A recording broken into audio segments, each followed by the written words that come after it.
All right, welcome back to In His Mind. So this is more of a military kind of video here, me reminiscing on the past, and things are kind of different just because I'm going back in the past here. For starters, I picked up this poster when I was in Iraq. Very cool. I don't know what it says up top there. I don't know who they are, but yeah, it's definitely something to look at now and then. I was in third ID, as you can see right there, when I was overseas, because this is Iraq here as far as that goes. Now, I was in from 2005 2015, 6 years active, 4 years reserve. And I don't talk much about them because overall there was more negative than positive. I learned a lot of shit happened. It's not one of those things that I like going back and thinking about and talking about, daydreaming about, at least not in publicly anymore. There's for some that we do talk about some of the more funny jokes and stuff like that, and there's definitely some worthwhile things to talk about. Now, funny enough, I looked up Fort Benning where I went to basic, and it was renamed back in May, along with like 10 other different Army bases. It was renamed to Fort Moore, and this is to, I think, honor Confederate generals and stuff like that. So literally this year, back in May, like over 10 bases were renamed. Very interesting. So Task Force Marine, 3rd Infantry Division. The Bulldog, 3rd ID song, if you remember that. Oh yeah, good memories. Let me see. I was in Ramadi, AR Ramadi. I can't remember where that was at. So, Air Ramadi for my first deployment in 2008. There's a lot of camps, a lot of stuff here. I don't remember. Went to the Green Zone one time, passing through to Fob Hammer, Fob Shield with my 4-man team back in the second deployment in 2010. First deployment 2008, second was 2010. Yeah. I thought AR Ramadi was like around here, but apparently not. I always forget where it's at. Oh man. Maybe it's not even on here. Anyway. Al-Assad, if you remember Call of Duty 4, yeah. I think Al-Assad was in there somewhere. Camp Blue Diamond, we went through, there we go, Ramadi. Blue Diamond right there. Interesting stuff. Fort Benning, yeah. All that interesting stuff here. Some of the other ones I think popped up in second deployment, but for the most part, yep, I got this afterwards. Pretty cool. So my time in the military was well spent. We did a lot of training. I was never really like an expert. I qualified right below expert, sharpshooter. And as far as some stories to tell you, every day waking up, doing PT, getting showered, getting dressed, going to the chow hall, grabbing some breakfast, and then getting ready for the day, whatever happened. Very rarely do we have those days where we just bullshit around and did whatever was told because there wasn't a plan. Very rare. It did happen though. Now, training for us was almost never on site. We would always go somewhere else to do training, unless it was PowerPoint presentations, sexual assault training, that sort of thing. Obviously, I can't say that. Things might have been updated by now, but back then we were using those old 1990s videos on assault and what to do about that and all that stuff. Not fun, but whatever. So, as far as with specific training with schools and all of that, we didn't do any of that until we were overseas. We just did some of the generic on-site training with our weapons qualifications, and whenever things popped up, we would go to them. let me see here. Went to that NTC training in Nevada. Jokingly called it no training conducted.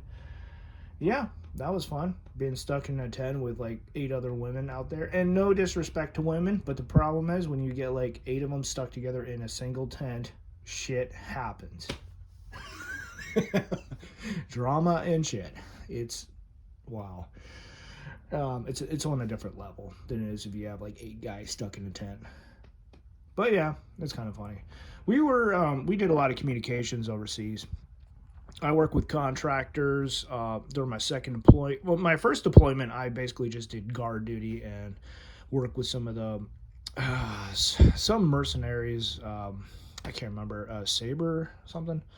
They were basically there for like a year, 6 months to a year. They were there less than we were, and we worked with these guys doing just basic guard duty and details and stuff like that. It wasn't fun, but the first deployment was very simple. We didn't do much there. We were actually detached to a Marine unit that I forget the name of, unfortunately. So if I can find out the name of them, whoever was attached to Third ID, I can actually grab that badge and stick it on my Army Greens. They went to Army Blues, but I don't know if they're ever going to switch out of that anytime soon. I think that they switched to Army Blues in like 5 years ago, 6 years ago. Who knows? Maybe they're up for another uniform change. Who knows? So, yeah, moving on. Had to do some dress inspections every so often, make sure everything was upright, kept in check, updated, because going on these deployments, earning getting different recommendations, you could earn different stuff, not just simply when you're overseas. You could earn some things you could put on your dress uniform stateside. Yeah. So as far as that goes, I don't think I could fit in my Army Greens anymore. I think they're too small for me. Who knows? As far as I was at Fort Stewart, Georgia, so I was there for 6 years.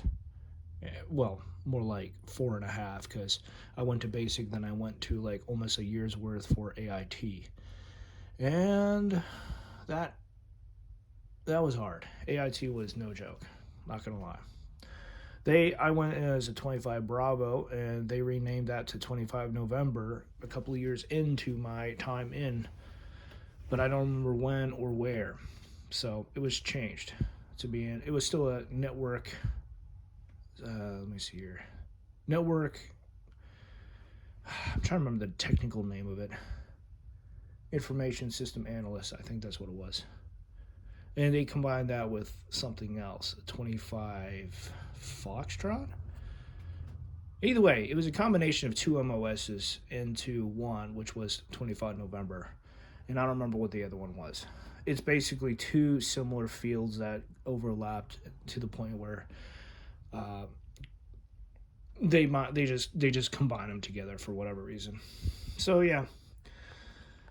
Don't have too much exciting stories when I was deployed, except for being shelled on. And the one funny story that was found out was when we were in. This was Fob Falcon during my second deployment. There was a break in the wall, and when people found out after we had gotten shelled, some of the locals went in through the wall, popped up a mortar, and just shelled us within our own base. Now, that's what I heard anyway. So that's entirely retarded, but that's what I heard, and there was supposedly evidence left behind.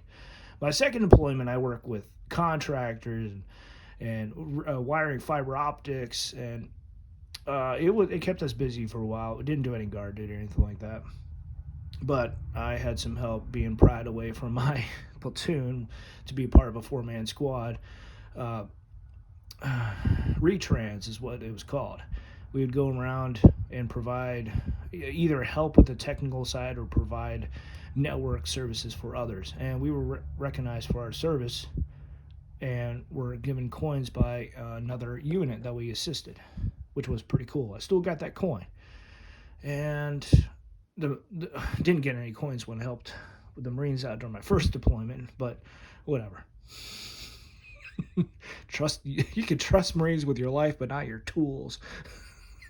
We had some of our shit stolen during my first deployment. Funny. Oh man, just funny memories. Working with those guys is crazy. Uh, just a quick memory there. During my first deployment, two. One of them's actually pretty sad. The first one was, oh man, being called to go work on a line to go repair it.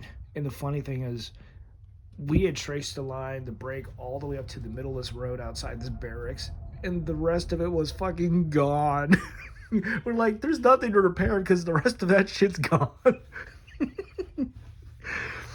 Oh man, getting introduced to the Haji shops, that's what they were called, and the local nationals selling these DVDs, these bootleg stuff. It was funny because you could buy like series for like $5 or less.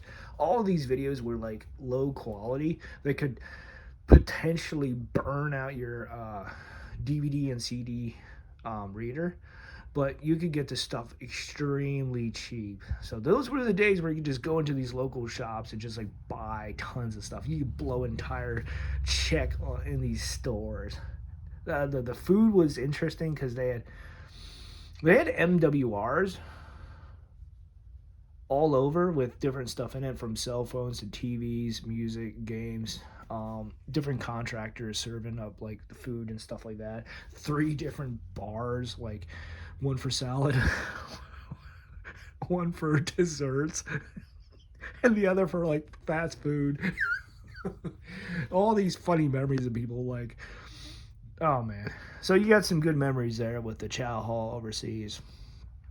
And it was pretty big. All these places that served food were pretty big.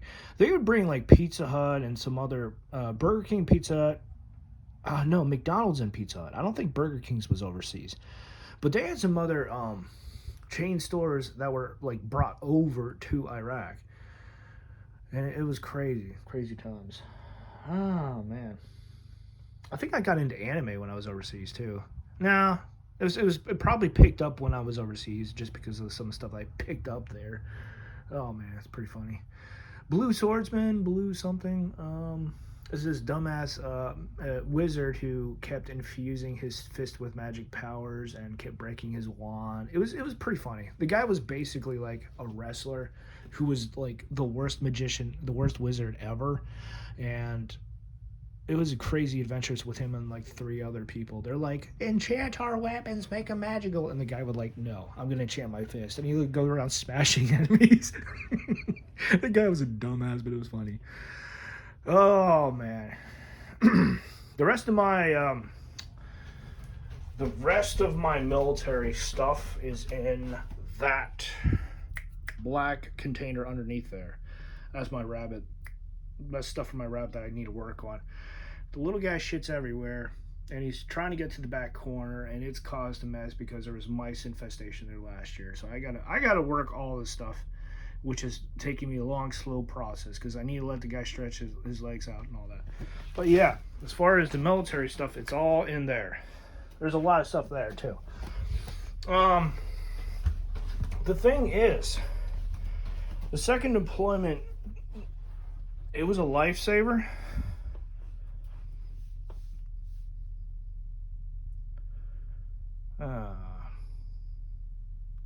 It was a lifesaver in the sense that I was able to be pulled out from my platoon to be with a 4-man squad. That changed so much for me, and it really helped me out because there were some shitty people I was stuck working with, and it was severely problematic. There was guys who loved to just shit on me all the time. Like, I don't even know what to say. This wasn't just simply like just giving other people crap like normally what would happen. Like, these people ended up just trying to break me down even further. So being able to get away from those guys was a blessing. It really was. Part of the reason why I don't look back and have fond memories of that. Now, before I bought this home, I lived with someone else who was special forces, so I've got tremendous respect for that guy. I really do. He loved talking about the past. He really did. But when he definitely shared some stories and opened up when he found out I was, Army as well. But the thing is, eventually I had to tell him, like, look, I had some shit. I basically had to lay it out straight and say that it was not the best experience for me. It was pretty shit half of the time. But it was really cool being able to just talk to the guy for a little bit. I don't know how he's doing. That bridge was burned when I left, unfortunately. Things were not good, but only because of one of our roommates who was kind of an asshole. I don't blame him. I really don't. I talked to the guy. He is who he is. He recognized he had issues. We tried to resolve things as peacefully as we could. Eventually, I left when there was an opportunity because I was at my breaking point. That guy was basically, he couldn't change who he was to be less of a problem for me. Being less, just there was conflict between us, but he wasn't a bad guy. He was just like, we couldn't like talk and be in the same room together, or else we would just get worse and worse until like one of us would actually like try to break down and like beat the other's ass. But the problem was it got to the point where I couldn't even want to, like, I couldn't be in the same room because I would want to try to kill the guy. That's how angry and aggravated I got, to the point where it's like, I need to get out. It doesn't even matter what at this point. Obviously, don't make bad deals and look before you jump, because here's the problem. When you're paying for an apartment and you're trying to leave, you need to secure a place to move into that you can afford. And in that process, you may be paying for two places at once. Yeah. So look before you jump when you get out of there.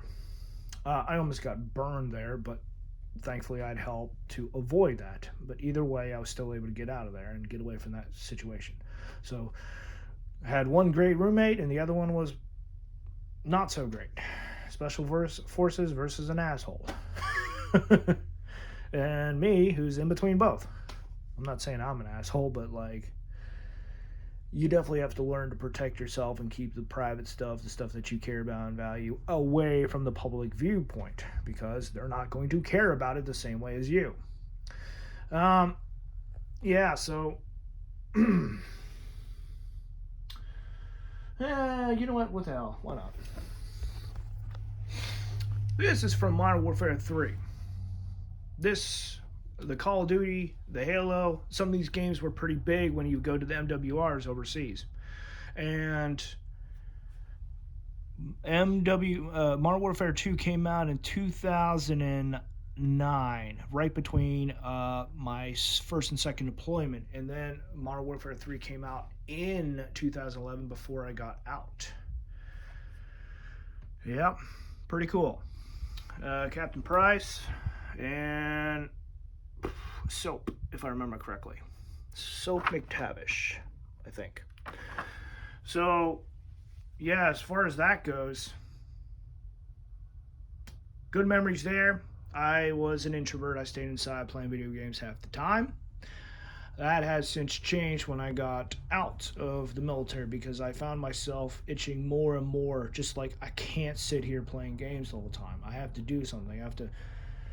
I have to do more with my life. So eventually, it got to the point where I just couldn't sit inside. I couldn't do anything. I was fidgety the whole time. My legs were aching and itching, and I just had to move around. It's very hard for me to do these jobs where I stand around like a cashier, where you're just standing behind something for hours at a time. Can't do that. Even warehouse jobs can be hard if you're stuck at a station. Pulling orders and restocking are two different things that I can do.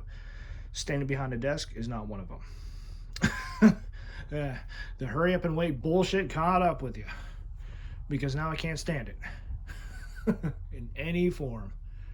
Don't get me wrong, if you have to wait because, hey, things are slow, and yes, hurry up and wait was a big part of the military time. But it was to be expected that, you were to be there early and you would wait for shit to happen. Brigade and battalion runs. Getting up at 4, even 3 o'clock in the morning. 3 o'clock in the morning for brigade runs. 4 o'clock in the morning for battalion runs. Ooh. Oh man. Talk about a brigade run. That took 2 to 3 hours alone just to get people, everything situated. And then for battalion runs, less stressful, less of an issue, got done in an hour. Still, took a lot of time. You get all these movements and stuff, you got the parades that happened, all this stuff just took time. Yeah. Pretty much that's as far as it goes, really. I did have a blast in my second employment though. After I got away from my company with that 4-man squad, because we were able to do some other stuff, and I was able to pick up some gear which since I sold, sadly, mostly to help make ends meet. Because when I got back in between the time that I got back in 2011 and then left permanently in 2015, I dated the wrong person, went broke. So 2011, 2016, I was broke and made some bad decisions, dated the wrong person who used me for sex and money. Crazy girl.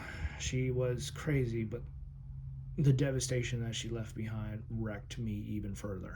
So sadly, sad to say, she just I'll remember her for the damage that was left behind and the fact that I didn't have money. I didn't have money because of her, and I made bad choices. I was in love, and yeah, well, she used me. Didn't have anyone to date or get into a relationship when I was in the army though. So for better or worse, went to a couple of strip clubs, saw a couple of chicks, and that was about it. Man, outside of Fort Stewart, there was like 3 strip clubs at the time, a shop that was blacklisted, and like 4 pawn shops.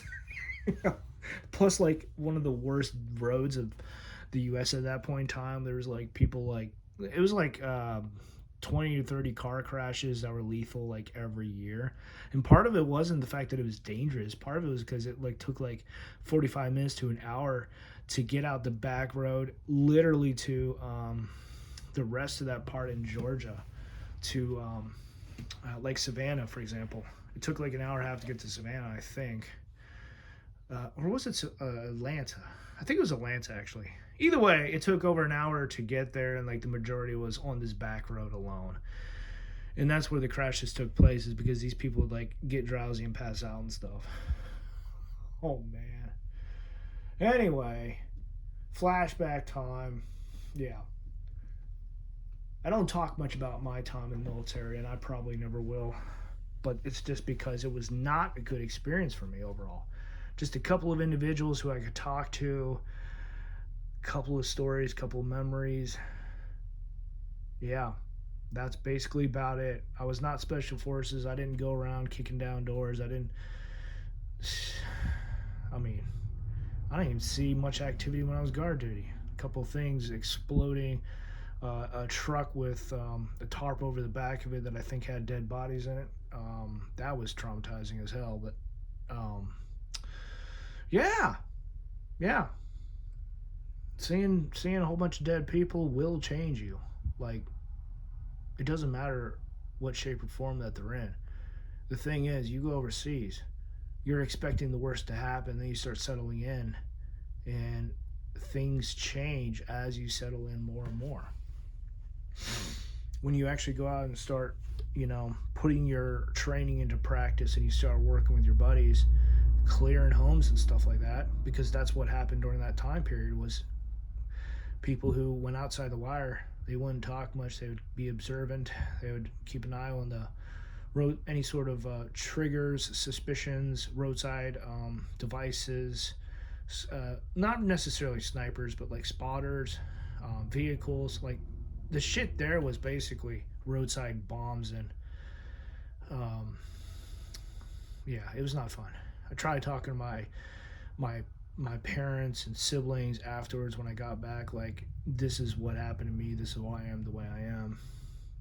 It's like they didn't really even understand. My dad was in the Navy, and he had a very respectable rank.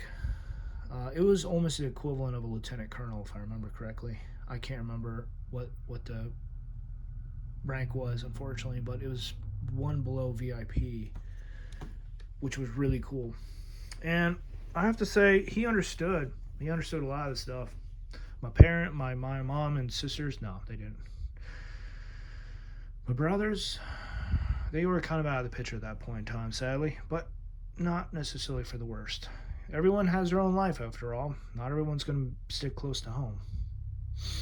I think with having social media and all that, it allows you to branch further and further away from home. But the downside of that is it gets harder to see those who were in your family, relatives included. Some of my relatives I haven't seen since I joined the Army back in 2005. So we're talking about almost 20 years. So yeah. Any last thoughts here before I close up here? There's a lot, and to be honest, what triggered all this was watching, or rather a conversation with my gym trainer, and we had ended up talking about something about drill sergeants when two police guys walked in, because they're regular attenders as well. I just kind of stay away from them. I always treat them like drill sergeants. Not to say that they're bad or anything, but like give them some respect and give them plenty of distance. It's almost like police are always on duty even when they're off duty. These guys had their uniforms on. They would take them off and change and go lift weights and stuff. So maybe one day there'll be like more than just a, hey, how's it going? Who knows? Either way, watching some videos about drill sergeants afterwards, after all that, and that's what kind of like triggered this whole thing, this trip down memory lane with the drill sergeants and the comparison between like, I wonder what the drill basic training was like and the drill sergeants like in the Marines versus the Army. I remember being the last class getting all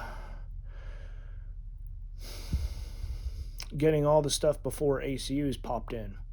Getting the black boots that I had to learn how to shine.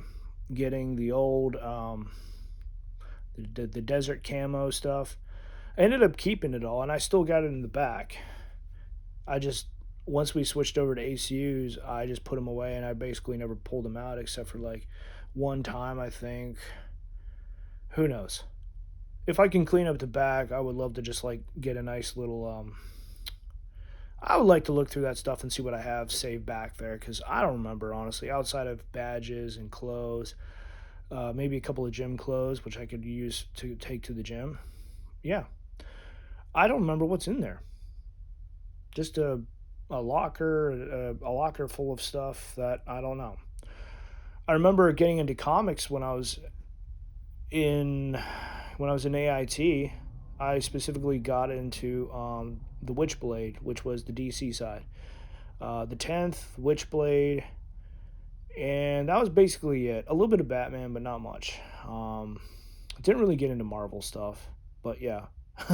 Hot Women sells a lot of things for comics, and that's kind of where the Witchblade really kind of like hit a nerve, because I was like 18, 19, and back then hormones were really up, and just you love women, right? You love them till you live with them. Don't say nothing. Working with them, though, that's a different story. Oh, dude, I feel bad. I'm still in communication with some members from our former battalion, and they're great. I love talking to them. I got respect for women who I work with who actually do a good job, who pull their own weight. It's really sad hearing some of the stories, though, like the bullshit that happens to these women. Like, they literally got taken advantage of overseas, but they don't really talk much about it. You have to actually ask about their experiences, what they've been through. But they are a different breed altogether. The military women is like the third category of women outside of modern women and traditional women. And I have to say, they pull their weight, literally and figuratively. They do a good job, especially the ones of upper rank where they actually like me, sergeant, E5, E6, that sort of thing. As far as the Marines go, I'm not good with like how the ranks equal out. But there was a guy in my old unit, Jansen, if I remember correctly, who was in the Marines and then jumped over to be in the Army. So, cool guy, great guy. Yeah, that's it. Maybe I'll go down another trip and share some other memories. The one time I ended up, well, this is a funny memory here too, just real quick. The one time, one of the few times my company went to go to a paintball field, I ended up shooting my platoon sergeant in the face once, and she was pissed off that I got her out, especially when she found out it was me and not like someone else. It was perfect. She popped up behind a log, and I just saw it, and I took that shot. Dude. Oh man. The other funny memory that I have actually earned me a day off from the rest of work when we went to the fire range and we were stuck there and this shit happened. And I was like, fuck this. I pulled out my phone and started playing the radio. I was like, we can't have people pissed off around here at the fire range. So yeah, I helped calm people down, and that got me a whole day off from work. And I was just like, thank you. It wasn't bullshit. It was just like people were all pissed. This is like, I don't remember exactly what happened, but we were delayed. We were stuck there until like it was turning dark. We were there for like 6 hours, man. 4 to 6 hours. Well past the point where we could just simply clean up brass and go. Because that wasn't the problem. I don't remember what the problem was. Like maybe there wasn't enough brass that needed to be collected. And sometimes that is the case where when you go out to the range, you shoot X amount of rounds, you're supposed to bring X amount of brass back. But, I don't know. Either way, I got a day off from that, and it was unexpected, but very, very encouraging. Oh, yeah. Another funny thing, and I'm not going to say names here, but there was she was an E5. I think she went up to an E6. She was someone who I worked under for a little bit before getting transferred out of that part of my company to a different part, a different platoon. And the funny memory there was of the stories that she told us. I remember the one about her being asked if she wanted to go work at a strip club, and she basically like just burst out laughing. She was like, no, I don't want my soldiers to ever like go there and see me. So yeah, attractive army females, they exist. I know because I served under one. Not exactly related directly, but I was over there. Over there. Why do you climb? I was a tower climber. Up on the tower, doesn't matter how bad of a day I'm having or what kind of mood I'm in. When I see the world from up there, everything changes. Nothing beats the way I feel when I get to the top and I see for miles. Yeah, there's a movie of two girls getting stuck up on top of one of these towers. Yeah, I got some videos. I'll probably share them later. But the thing is,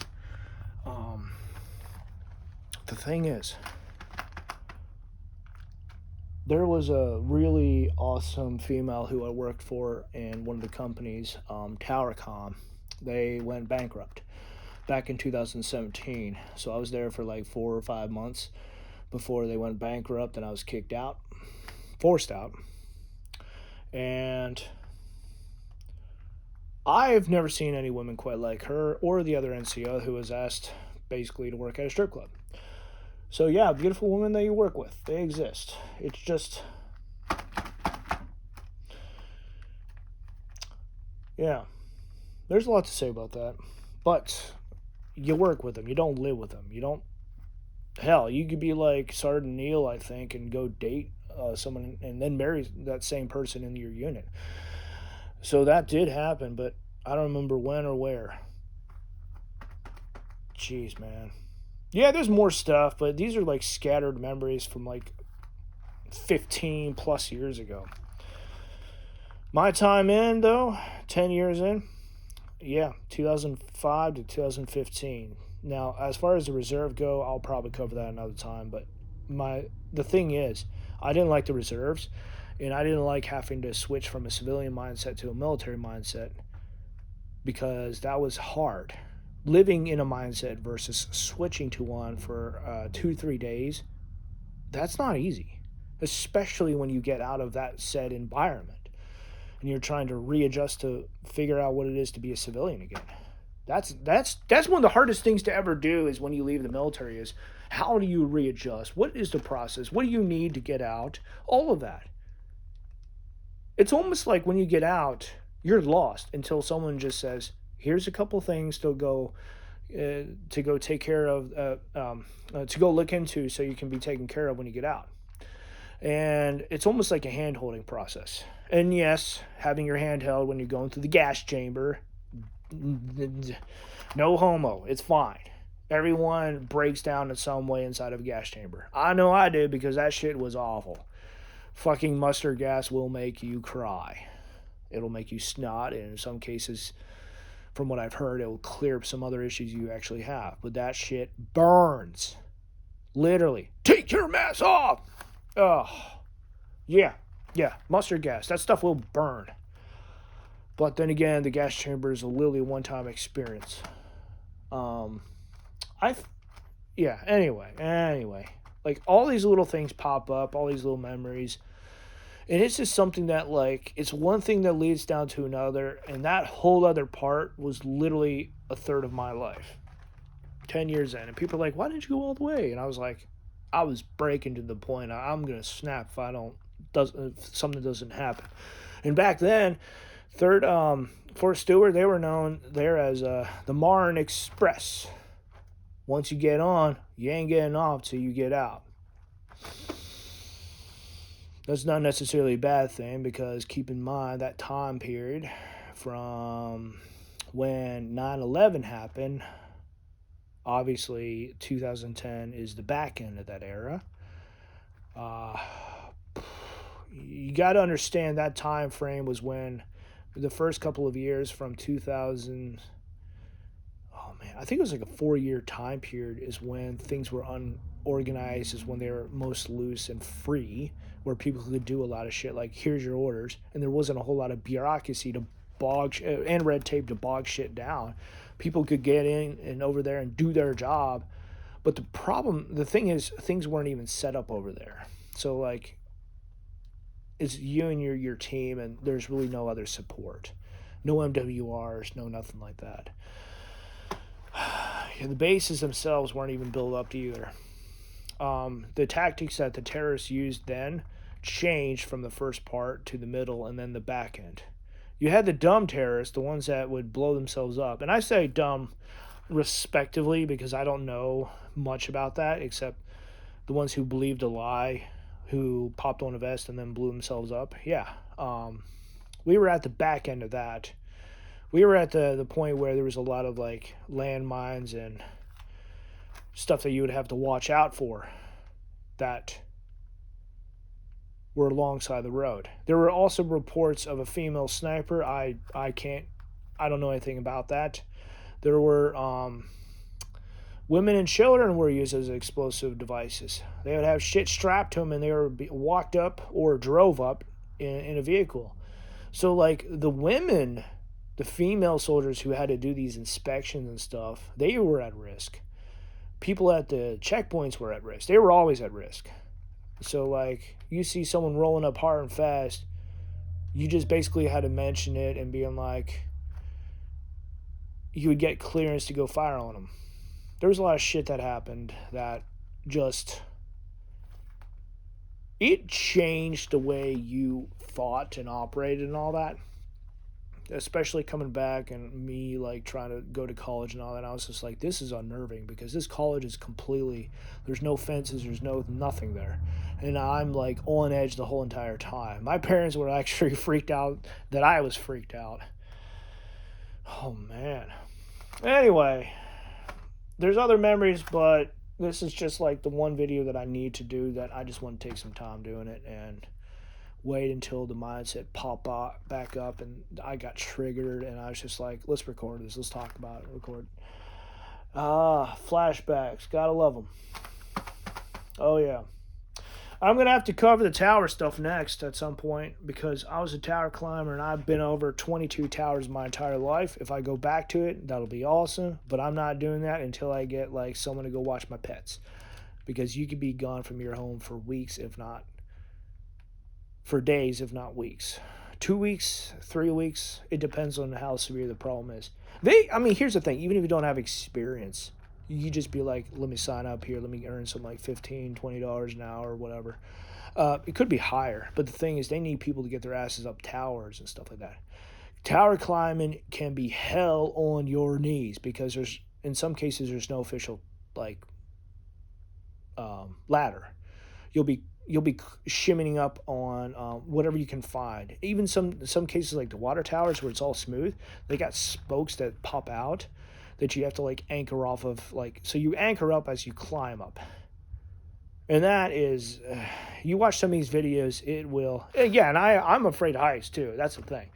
I didn't let that shit stop me. But the one time where I just climbed down, I said, fuck it, I'm done, I can't do this anymore, is when I was left up in the tower. Yeah, I got yelled at, but the thing is, like, we're here to do a job, and you're obviously behind on parts and people, and I hit my limit. So I walked away from this last company. By the way, TowerCom went down. They bankrupt. I went through a couple other companies. This last company that I tried, I don't remember the name of them, but the guy jipped me off when I did walk away. The thing was, he wasn't a bad guy. He was ill prepared. He was ill prepared to go tackle that. But yeah, anyway, I'm going to shut this down before I keep finding other memories that trigger. You know, this shit just keeps triggering. It just triggers all day. You could live in the past when you're in the military. All these little things to just come back and be like, bam, I remember this. And you're just like, oh, wow. You remember these people. You remember these experiences. Hell, there was a knife that I had that had, it was like rebar steel. The kind of metal that you use to go sharpen other metal. And that shit was turned into a knife with the cord, some cord wrapped around the handle, wrapped around as the handle. The problem was, I spent $40 on that thing, but the problem was it got confiscated right before I was able to go home. So I was pissed off that I spent $40 on this beautiful knife. I consider it beautiful, but it was more of like, how is this shit even like a knife? It's like a hunk of metal. I loved it just because it was unique, it was different. Yeah. Anyway, there's more stories. More to be told. Oh yeah. I still have some of these Haji videos too. It's funny. This whole collection is from my time in Iraq. I got to go through that again too. All right, until next time. How do I turn this thing off?